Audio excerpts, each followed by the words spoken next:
yofanda na kiti ya bokonzi ya mboka oyo yakayozongisa esengo na mitema yakayosilisa olela na biso yaya itana bokonzi bwayo. To fongoli ba Bible na biso totanga makomi esantu tozana livre ya apôtre Luc na deuxième chapitre du 4e au 7e verset. Totangi na kombo na Yesu. Joseph aussi monta de la Galilée, de la ville de Nazareth, pour se rendre en Judée dans la ville de David, appelée Bethléem, parce qu'il était de la famille et de la lignée de David. Il y alla pour se faire inscrire avec sa femme Marie, qui était enceinte. Pendant qu'ils étaient là,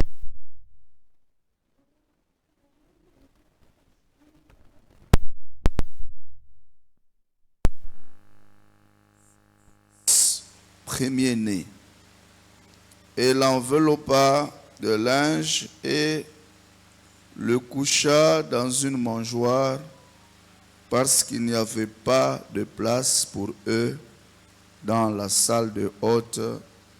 Parole du Seigneur. Acclamons la parole de Dieu et veuillez vous asseoir. Alléluia. Nalingi na reconforte yo na tongo na lelo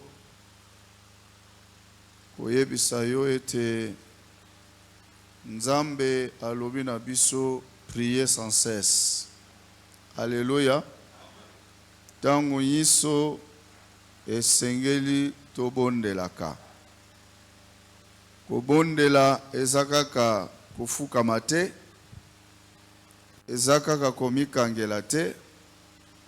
Mais la prière, c'est également une attitude oyo mutu akoza nango. Pendant kazo sambela, pendant kazo sala, mutu aza na attitude ya prière, c'est-à-dire aza branché na Nzambe na ye. Alléluia. Et de deux, Nzamba lobi bisika mibale ou misatu.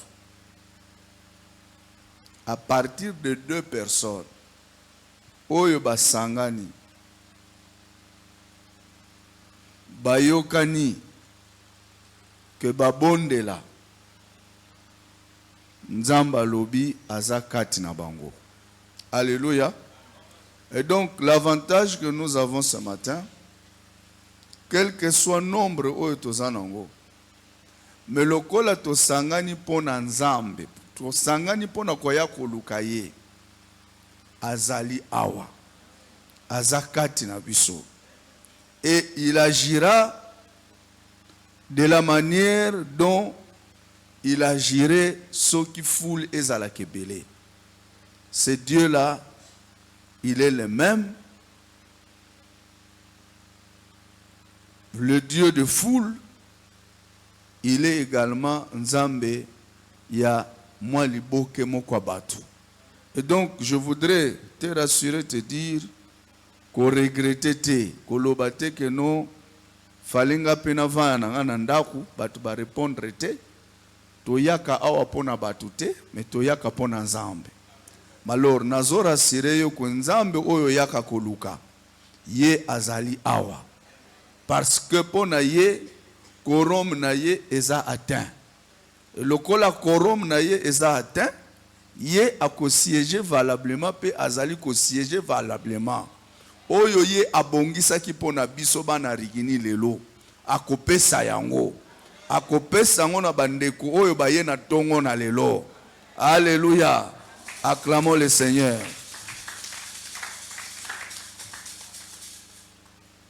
Alors, lelo tosangani parce que eza mercredi, mais il y a des gens qui se sont dit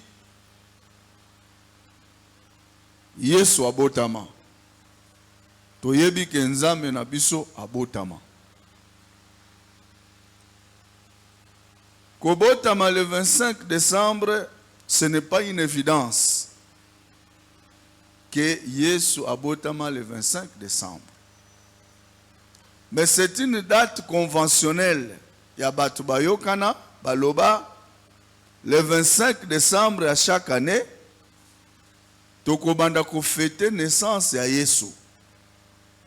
Nous allons nous souvenir que Nzambe na biso, Sauveur na biso, Nkolo na biso, abotama une certaine date. Et pour nous, aujourd'hui, chrétiens, nous n'avons pas besoin de la date du 25. Mais pour ça, nabiso to souci nabiso ezali nous rappeler qu'un jour, Nkolo nabiso abotamaka. Lokola mutunioso. Alléluia. Alléluia. Mais en tant que chrétiens, ce qui est important pour nous, ezali ko tirer certaines leçons yambotama ya Yesu. Et ce sont ces petites leçons-là, quelques leçons, toko tirer na kobotama ya Yesu, yangonde eko fortifier biso, yangonde eko kolisa kondimana biso, yangonde eko impulser biso, to continuer kolanda Yesu ango, to continuer kosalela ye, et ekosala que foi na biso ezala affermi, kondimana biso elenda. Alléluia. Nalobaka tango yiso que toyebi Jésus, c'est lui qu'on appelle le deuxième Adam. Alléluia. Adam ya liboso asumukaki. Et Adam ya liboso nanzela na ye moto akota na vie ya pasi, na vie ya lisumu, et le diable a commencé à assujettir vie à mutu. Pasi ekotaki na mutu. Dieu s'est séparé de l'homme. Gloire na Nzambe elongwaki na mutu. Mais bisika Nzambe azalaki, abandaki kosepela te na lolenge mutu akomaki. Ndenge akelela mutu, oyo aprevoyaki pona mutu, elongwaki à partir de l'isumu. Et l'homme a été éloigné de Dieu. Mais ce Dieu-là, oyo abanda kokita chaque soir, chaque jour ko sololana mutu, à cause de l'isumu, Nzambe azalaki suna makoki ya kokita ka mikolonio sote a sololana mutu. Et molimo na ye oyo achaka kati na mutu, à partir de l'isumu, molimo wana eyebaki na kolongwa kati na mutu. Et Dieu n'était pas content de ça. Et bandaki ko déranger ye. Jusqu'à ce que Nzamba kanisi alobi non. Ngai la créature la plus spéciale oyo na sala, c'est l'homme. Kosala manso pona récupérer na zongisa alliance to lien oyo ezalaki entre ngai na mutu. Et il fallait par tous les moyens kosala en sorte que mutu azongela ye. Mais il fallait payer un prix. Le prix à payer, c'était que Yesu, mwana na ye moko, oyo azalaki nzambe, oyo aza nzambe, akita na se ya mabele, aya kobunda bitumba, aya ko renverser ordre oyo Satan asalaki na mokili, pote a récupérer biso, tozonga na alliance na nzambe. Qui dit amen? Et tango nzambe a décidé ndenge wana, nzambe abandi ko mettre en pratique, abandi ko matérialiser makanisi na ye. A décidé que esengeli Yesu akita ndenge mutu nyonso abotamaka. Azala mutu à 100%, po azala na makoki ya ko récupérer biso. Alléluia. Mais à la différence, c'est que nzamba lobi non, malgré ça mes différences il faut ezala. Akeko kutana na vierge moko Marie, nzamba tindi ange na ye, kokutana na Marie, koyebisa ye, que yo ozui ngolu, ya komema mukumba, zemi ya Yesu. Basololi, mais, ange azoyebisa Marie te, mwana wana okobotama avec quel mari, avec quel homme? Ange ayebisi ye non. Ye wana aza spécial. Akobotama avec la puissance du Saint-Esprit. Mais yo ko constate que okozala na zemi. Zemi yango pe kosala 9 mois ndenge bana nyonso babotamaka. Alléluia. Et donc, Marie ayebaki secret ya mwana na ye ya liboso oyo azoya kobota. Que aza mwana lokola bana nyonso te. Un enfant spécial.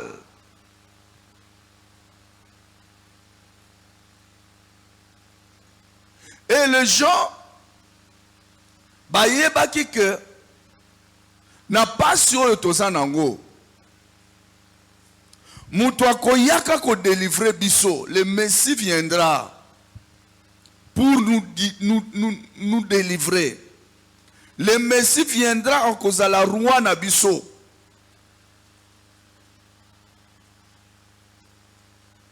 Mais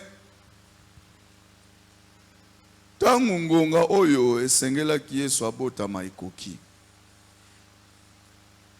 e coïncide lokola nzambe atatonaka te, lokola nzambe ayebi oyo ye asalaka. Nzambe aza na plan na ye, na bomo ya moko na biso. Lokola azalaki déjà na plan po na mwana na ye, et coïncide que na ngonga wana na époque wana fallait recensement ezala. Recensement ya batu ya empire ezala.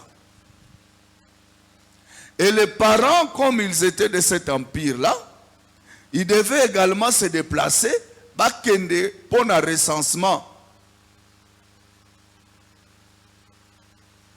Et pendant que bakende un recensement, c'est alors que douleur d'enfantement y est. Mais la Bible nous dit que tant que bakomi esika ya recensement, bazalaki na makoki ya ko se loger na hôtel été. Marie na Joseph. makoki ya kokende kozwa chambre na hotel, to makoki ya kokende kozwa même moi chambre kaka na ba membre de famille bazalaki na makoki wana te. Et mwana oyo bayebaki ke aza mwana nzambe, bayebaki ke il n'est pas n'importe qui, bayebaki ke aza Messie, azokende kobotama na mangeoire. Alléluia. Na bisika moko ya molili, bisika moko ya tina te, me mwana ngo oyo ake kobotama na bisika ya tina te, ya bisika ya bato ababola, ya bisika ya bana oyo on dirait babotami na bashege, on dirait mwana moko abotami na bapara ya liboma akende kobotama na fulu. Cet enfant-là, au finish, cet enfant devait s'asseoir à la droite du Père. Alléluia. Donc, la première des choses que nous devons retenir, Yambotama ya Yesu, c'est l'humilité. Alléluia. Donc, biso ba chrétien, biso, lorsque nous sommes en train de commémorer la naissance de Jésus, toyebaka ke nzambe na biso azali nzambe oyo alingaka batu oyo bamikitisaka. Les gens qui vivent dans l'humilité, les gens qui ne sont pas dans l'opulence, malgré qu'il bon nzambe na ye, malgré tout ce qu'il avait comme pouvoir, mais akeko botama na bisika moko où même l'homme le plus modeste akoki kondimate mwasi na ye kende kobotama na kende kobote na bisika wana, akolinga te mwana na ye kende kobotama na bisika wana. Mais c'est l'endroit que Dieu a choisi pour que son fils, son unique, qui était Dieu, akende kobotama kuna. Qui dit Amen? Abotami na humilité nyonso, abotami na kocholama nyonso. Nenge yo botama na ba condition moko okoki kutu kobeta lisolo te oloba. Mama na yo abota yo peut-être na libanda ya ndaku, na simandaku, azwa makoki ya kokende na hôpital te. Mama na yo amibotisa ye moko po yo zala. Mais Dieu te dit, malgré ces conditions-là, il y a de l'avenir pour toi. Qui dit Amen? Et je compris lorsque Dieu dit que l'humilité précède la gloire. Son fils a vécu ça. Jésus, par sa naissance, a payé exemple que batoyo babota makana humilité, batoyo babandaka vina bango na humilité, batoyo bamikitisaka. Nzamba salaka nini atombolaka bango. Alléluia. Alléluia. Abotama presque na foulou. Mais le jour où il est né, makomi ezotali sabiso que bato ya mayele bamonaki que mutu oyo abotami aza n'importe qui te. Bato ya mayele ya bozwi Ils se sont même déplacés pour bamemela bakado na mwana oyo auti kobotama.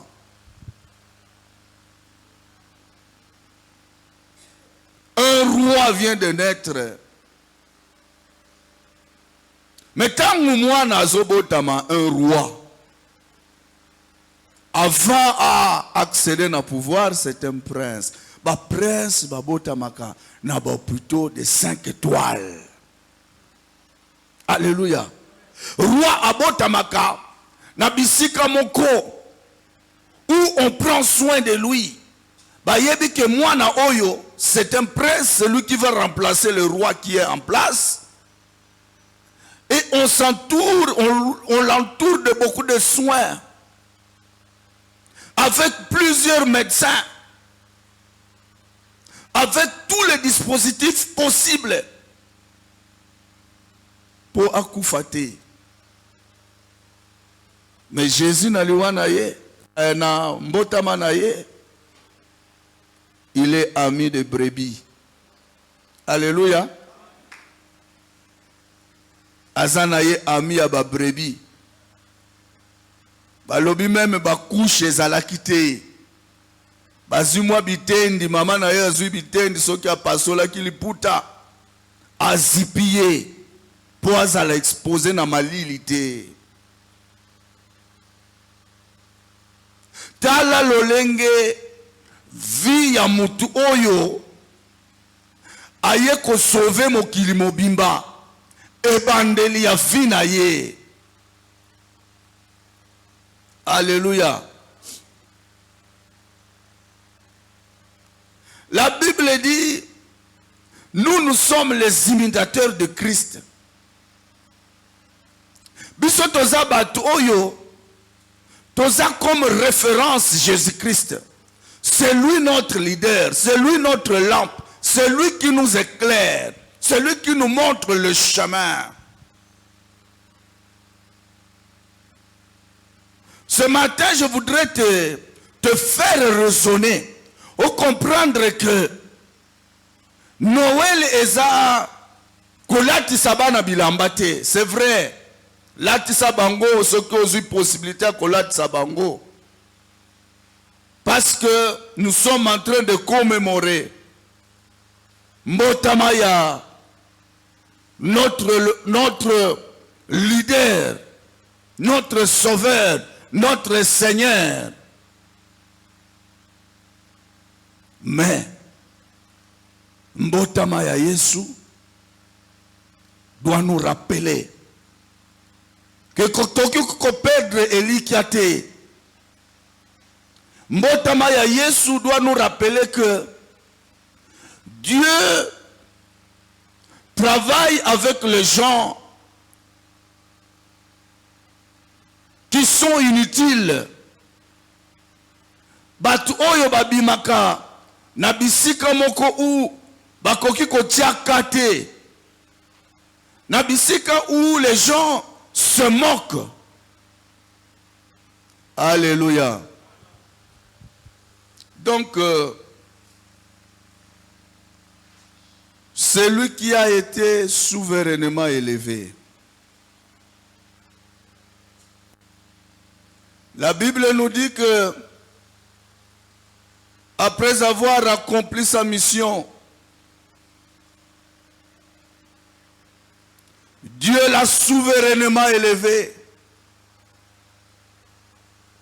et lui a donné le nom qui est au-dessus de tout nom. Jésus-Christ. Son nom est au-dessus de tout nom. Et la Bible nous dit que tout genou fléchit devant lui. Et toute langue confesse que Jésus-Christ est Seigneur, à la gloire de Dieu le Père. Ça, c'est la finalité. Mais tala ebandeli ya mwana oyo nanda kwa banyama bisika abotami azobotama na solo banyama azomotama dans des conditions qu'on ne sait pas imaginer. Il n'y a pas d'hygiène. Mais bisika abotami yango wana. Je voudrais que ce 25 décembre, parce que lorsque l'enfant naît, lorsqu'une personne naît, il y a un parcours.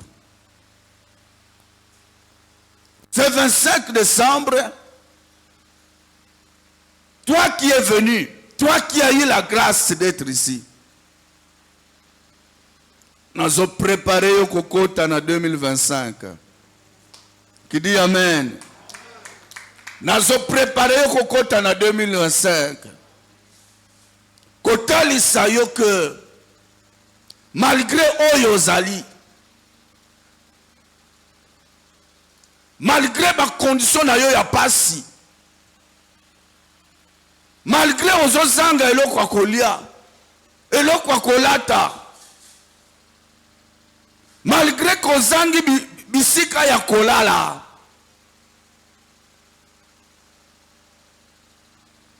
finalité na yo ekozala ndenge ozate. Qui dit Amen. Nzambe asalaka avec les gens qui sont faibles. Parce que alingaka kokabola gloire na ye na mutu te. Bato yo moni que bisika oyo eloko malonga ekoki kobima te. Humainement parlant, kotala ba condition ya mwana oyo, kotala ndenge mwana oyo azali, 30 jours c'est trop, akokufa na ye. Espoir eza nango te. Nous ne pouvons rien attendre. Bisika oyo, biso batu tomoni ke eza impossible. Nde bisika nzamba kenda kosimba. Nzamba comme ça que possible. De sorte que tangu situation oyo batu bazalaki kokanisa ekomi ndenge mususu. Baloba non. Oyo makambu mwana oyo ya vivre kota la vie ya mutu oyo nzambe kaka. Alléluia. Soki nzambe te, c'est ça Dieu.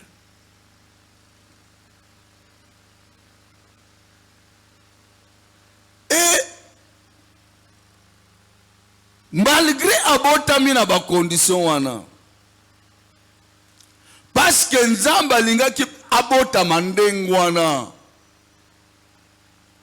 lokola yo nzamba lingi ozala na ba condition yo za nango lelo, ayebi tina, ayebi bisika zomema yo. Mais comme c'est Dieu qui a voulu que ezala ndenge wana,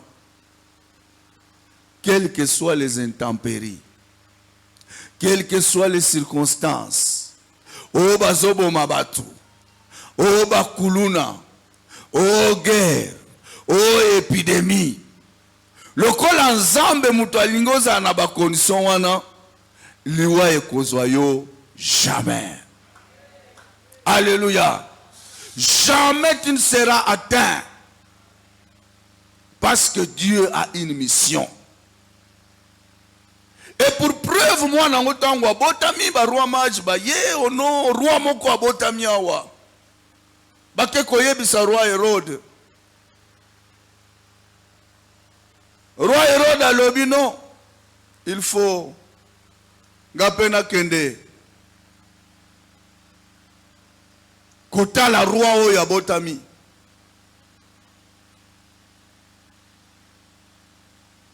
Il s'est même fait que pendant cette période-là, roi Hérode a abomisa bana mike nyonso.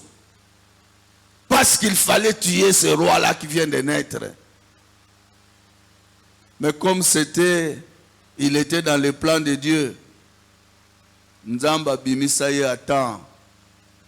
akenda ko bomba ye na Égypte. Ndeko na nga ne te dérange jamais. Loba ozala en dehors du plan de Dieu. Mais si tu es dans le plan de Dieu, yote ezabitumba na yote. Nzambe yemoko ako prendre yo en charge. Nzambe yemoko, metteur en scène, il fera en sorte que le lenga salaki théâtre na ye, pièce de théâtre na ye, et salanini et kokisama. Alléluia. Mais moi, Nango Botami, il avait une mission à accomplir. Une mission de son père qui devait accomplir. Et pour accomplir la gloire, la condition était à accomplir mission ya tata na ye oyo atindela kiye. Alléluia. La Bible nous dit que 100% il était homme. Jésus, tout en étant Dieu, mais il était homme. Et donc il pouvait venir na mokili oyo. Lokola koma ki kosala ba miracle oyo mokili nano esala te. Il pouvait être enivré du lait. Mokili ekoka ki comporte ye. Il s'écarte de la mission de son père. Alléluia. Plusieurs fois il a été tenté par le diable. Soki osali boye nazo pesa yo mokili mobimba. Mais Jésus savait de qui il était. Jésus savait de qui il dépendait. Jésus savait à qui il devait obéir. Alléluia. La deuxième chose que nous devons retenir, nakokanisaka mbotama ya Yesu ezali Yesu tangu abotami, Yesu tangu zokola, tout en état Dieu, ayebaki qu'il avait un Père céleste. Ayebaki ango que je suis venu accomplir la mission de mon Père qui m'a envoyé. Ayebisa même bapara na ye. Bozo lukanga pona nini. Mais ce même Jésus était conscient que nazana tata nanga, nazana maman, Joseph na Marie, auquel je dois obéir. Alléluia. Donc, la deuxième condition, ou la deuxième chose que nous devons retenir,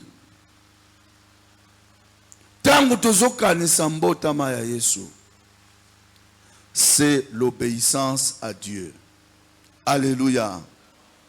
L'obéissance à Dieu. Obotami na pasi. Ozo mene vie difficile. Oza na humiliation.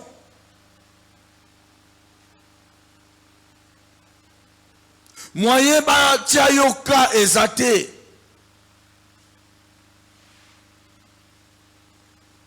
Tout en étant dans cette situation-là,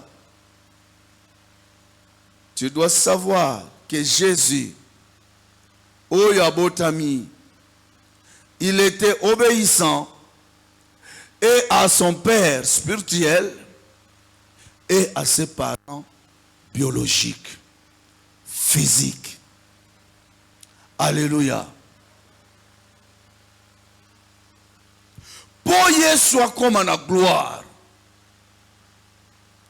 Pour Yesu lelo tosambela ye po Yesu lelo azala intermédiaire entre nous et le Père.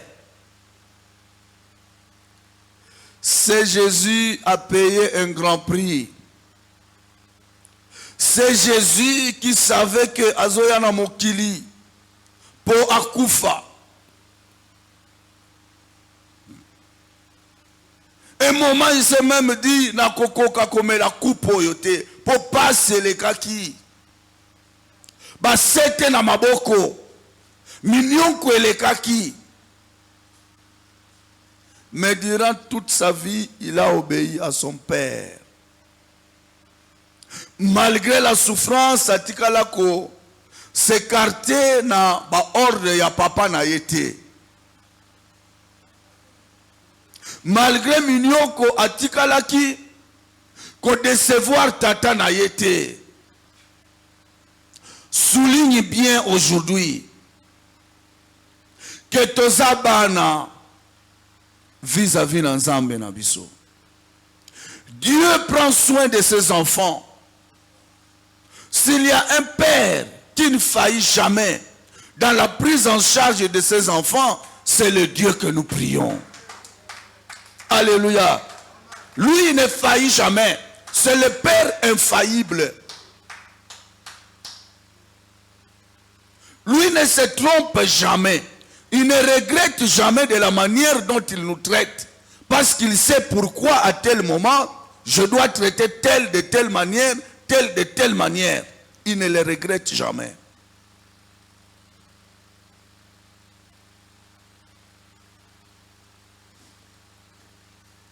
Pendant que yo ozo nyo kwama, pendant que mokili ezo sekayo, pendant que ozo vivre na humilité, na humiliation, Bible lobby, l'humilité précède la gloire. Il y a la gloire qui t'attend. Mais pour arriver à cette gloire, il faut obéir au Père. Il faut obéir à celui qui a dit que l'humilité précède la gloire. C'est lui qui octroie cette gloire. Ye mutu akopesa nkembo wana. Et lokola ye mutu akopesa gloire wana, il faut que sala oyo ye alingi. Alléluia. Alléluia. Et la Bible nous dit que Jésus était un enfant obéissant.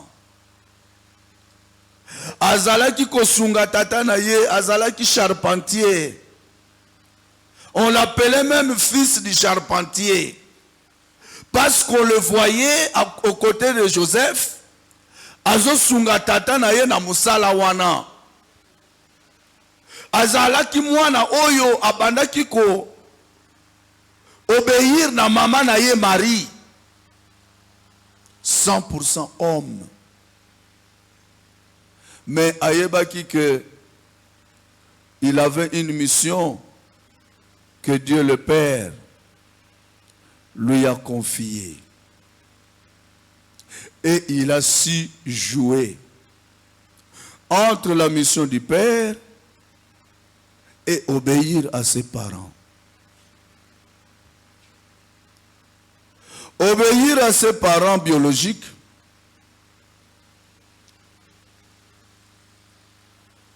ne signifie pas automatiquement obéir à Dieu. Alléluia.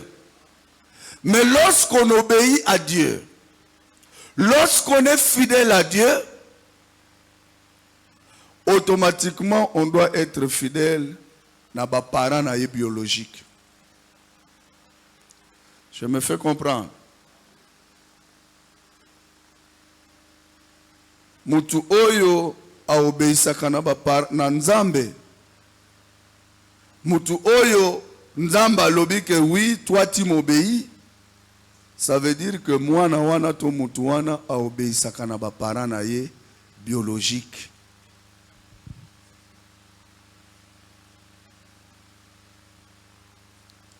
Donc Nazosilisa message na ya tongo na lelo parce qu'on n'a pas envie de nous retenir longtemps.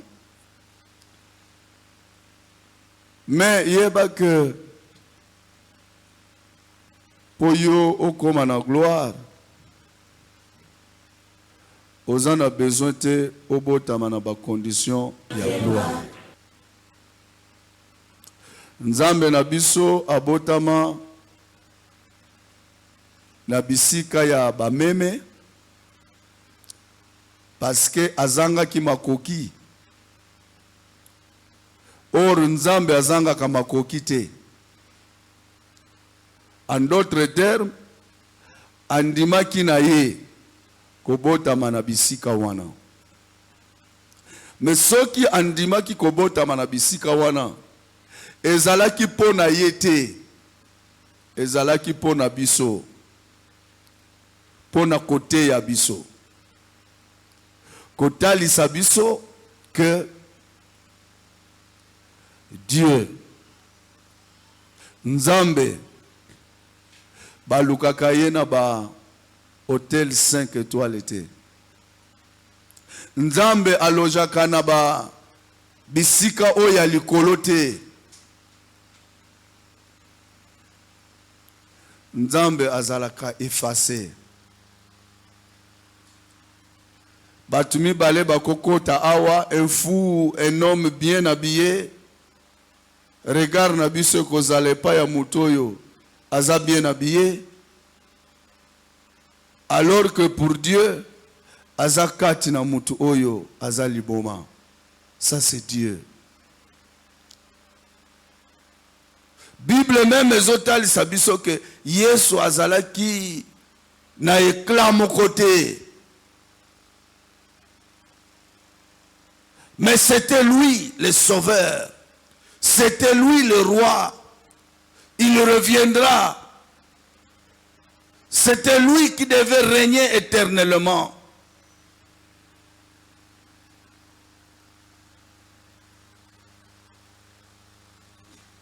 Kobanga te.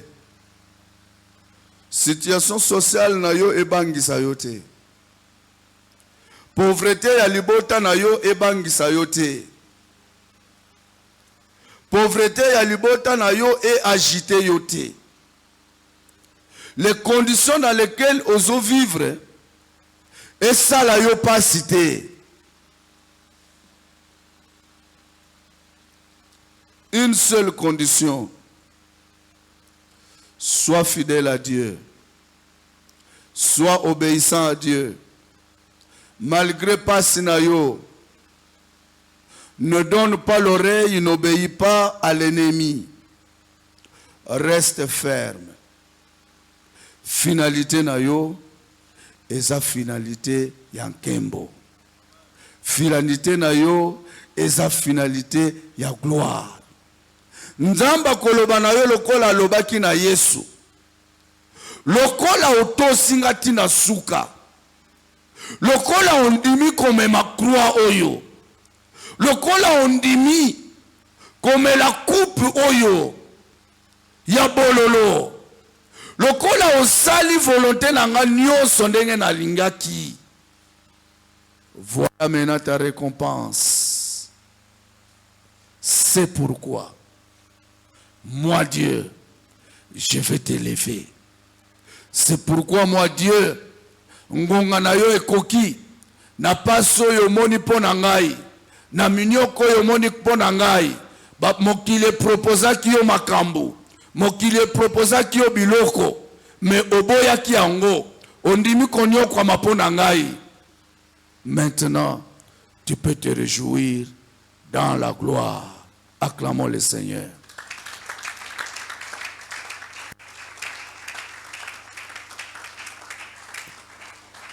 Alléluia. Alléluia. Et donc, nous, à partir d'aujourd'hui, nous allons commémorer Mbotama ya Yesu. À partir de maintenant, Koko Tanabiso na 2025, na humilité. Alléluia. Tozokota na 2025, na humilité nyonso. Orgueil etikala na 2024. Na humilité nyonso. Bafingi yo ozotala kaka. Bazoseka yo ozotala kaka. Bazotiola yo ozotala kaka. Yo elika na yo na Nzambe. Alléluia. Ça sera notre attitude. Ça sera notre arme. L'obéissance à Dieu. L'obéissance à Dieu dans l'humilité. L'obéissance à Dieu dans l'humiliation. L'obéissance à Dieu dans la souffrance. L'obéissance à Dieu dans le manque. Égale gloire. Alléluia. Alléluia. Que Dieu bénisse sa parole.